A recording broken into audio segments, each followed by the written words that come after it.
22 अप्रैल को हमारा बच्चा शहीद हुआ वहाँ पे, तब भी हमने ऐसा कहा था हमारे बच्चे के साथ जो बाकी के जितने भी लोग शहीद हुए, तभी मैंने कहा था कि नहीं एक अब क्रांति आएगी हमारे देश में। और मुझे विश्वास था कि हमारे माननीय प्रधानमंत्री मोदी जी हमारी भावनाओं का, हमारे जो हम लोग एक दुख के दौर से गुजर रहे हैं उन भावनाओं का आदर करेंगे और आतंकवाद के समूल नाश के लिए वो निश्चित रूप से बहुत कठोर कदम उठाएंगे।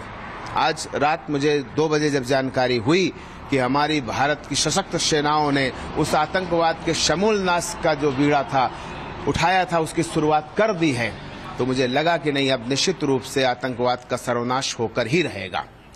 मैं बहुत धन्यवाद देना चाहता हूं माननीय प्रधानमंत्री मोदी जी को। हम लोगों के हृदय में, मेरे हृदय में जो 22 अप्रैल से एक प्रतिशोध की आग ज्वाला धधक रही थी, आज उसको निश्चित रूप से शांति मिली है। एक कहीं न कहीं शुभम को और जो पहलगाम में लोग शहीद हुए थे, जो निर्दोष नागरिक थे जी, उनको कहीं न कहीं एक सच्ची श्रद्धांजलि आज सरकार ने और सेना के द्वारा दी गई। सच्ची श्रद्धांजलि है सरकार की तरफ से, सेना की तरफ से। और मुझे ऐसा लगता है कि नहीं आज हमारा बच्चा जहां भी होगा, उसकी मृत आत्मा जहां भी होगी, आज बहुत शांति और सुकून महसूस कर रही होगी। उसे बड़ी खुशी होगी, उसे बड़ा गर्व होगा हमारी देश की सेनाओं पर, हमारे माननीय प्रधानमंत्री मोदी जी पर।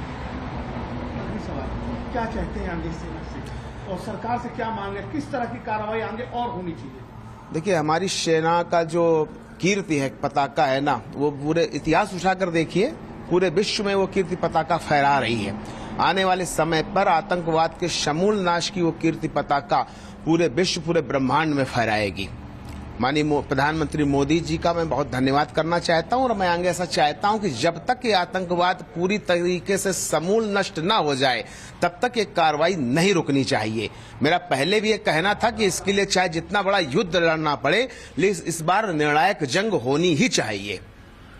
22 अप्रैल को हमारा बच्चा शहीद हुआ वहाँ पे, तब भी हमने ऐसा कहा था हमारे बच्चे के साथ जो बाकी के जितने भी लोग शहीद हुए, तभी मैंने कहा था कि नहीं एक अब क्रांति आएगी हमारे देश में। और मुझे विश्वास था कि हमारे माननीय प्रधानमंत्री मोदी जी हमारी भावनाओं का, हमारे जो हम लोग एक दुख के दौर से गुजर रहे हैं उन भावनाओं का आदर करेंगे और आतंकवाद के समूल नाश के लिए वो निश्चित रूप से बहुत कठोर कदम उठाएंगे।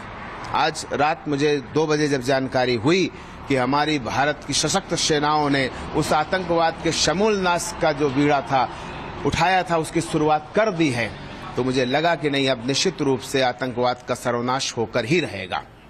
मैं बहुत धन्यवाद देना चाहता हूं माननीय प्रधानमंत्री मोदी जी को।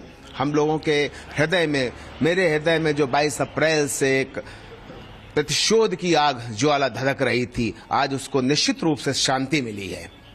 एक कहीं न कहीं शुभम को और जो पहलगाम में लोग शहीद हुए थे, जो निर्दोष नागरिक थे जी, उनको कहीं न कहीं एक सच्ची श्रद्धांजलि आज सरकार ने और सेना के द्वारा दी गई। सच्ची श्रद्धांजलि है सरकार की तरफ से, सेना की तरफ से।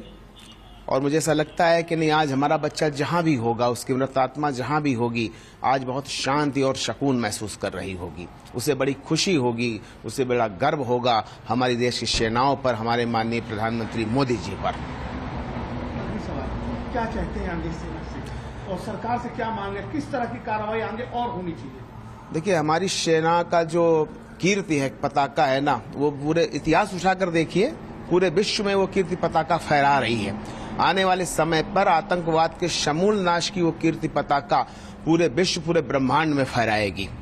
माननीय प्रधानमंत्री मोदी जी का मैं बहुत धन्यवाद करना चाहता हूं और मैं आगे ऐसा चाहता हूं कि जब तक ये आतंकवाद पूरी तरीके से समूल नष्ट ना हो जाए, तब तक ये कार्रवाई नहीं रुकनी चाहिए। मेरा पहले भी ये कहना था कि इसके लिए चाहे जितना बड़ा युद्ध लड़ना पड़े, लेकिन इस बार निर्णायक जंग होनी ही चाहिए।